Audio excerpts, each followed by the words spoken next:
Senator Paul, I know you've said that you don't think the debt ceiling increase is that big of a deal, but the more you listen to people, the more you read to economists, read what economists have to say, do you think it's worth the risk not to raise the debt ceiling?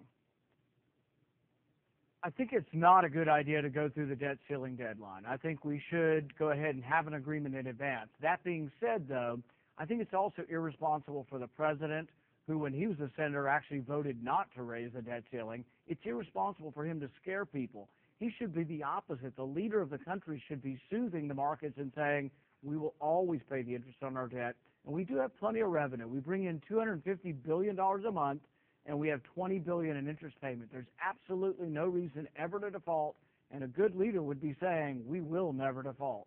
Would a good senator be saying we will never default? Absolutely, and I'm trying to be that. We should never default. We should never miss a payment, but people have to realize that not raising the debt ceiling means you have to balance your budget. It doesn't mean you default, and people are conflating these two, and they're not the same thing.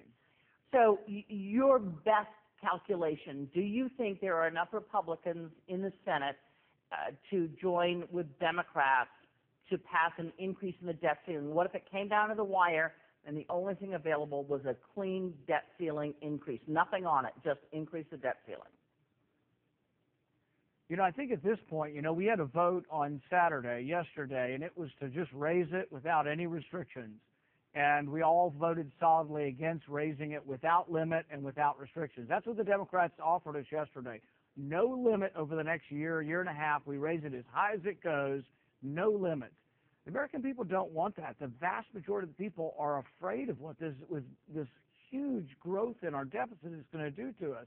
And so, no, I think we have to restrain. And there are two problems, and they're both problems. It is a problem for the marketplace to see us go through a deadline.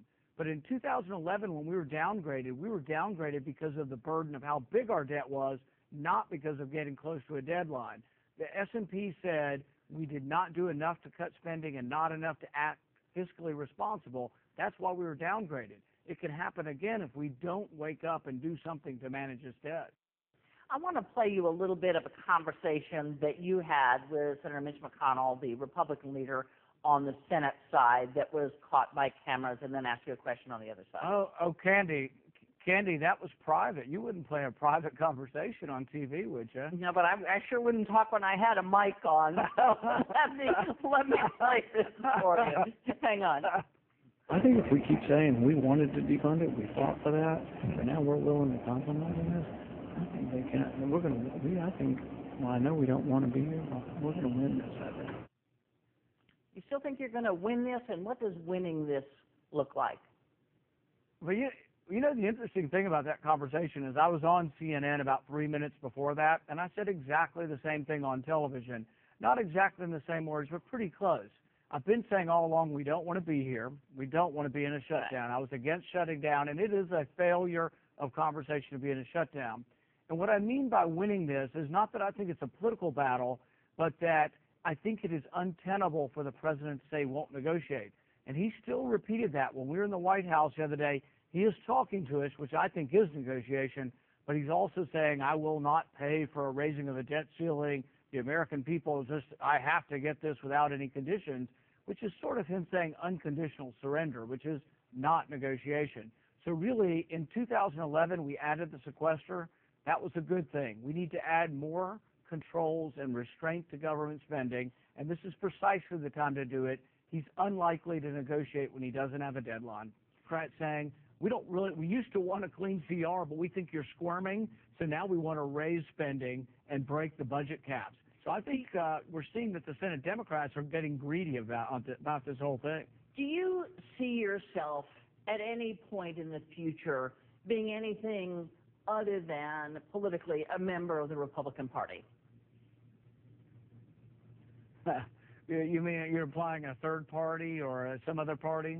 Or if you wanted to become a Democrat, there's lots of sort of parties out there. I just wonder if you see yourself being anything other than a Republican. No, I've always been a Republican, and I'm one of those people who actually is a real lover of the history of the Republican Party from the days of abolition through the days of civil rights. Republican Party has a really rich history. In our state, I'm really proud of the fact that the ones who overturned Jim Crow in Kentucky were Republicans fighting against an entirely unified Democrat Party. So I am proud to be a Republican. Can't imagine being anything else. And last question, you know this if you want. A lot of people have referred to Senator Ted Cruz as the de facto head of the Republican Party. Do you agree?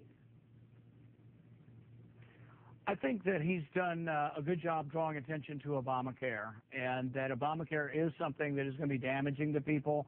And for that, I think he's done a great service in bringing attention to, I think, something that's really going to be bad for a lot of Americans. But you don't necessarily see him as the de facto head of the Republican Party.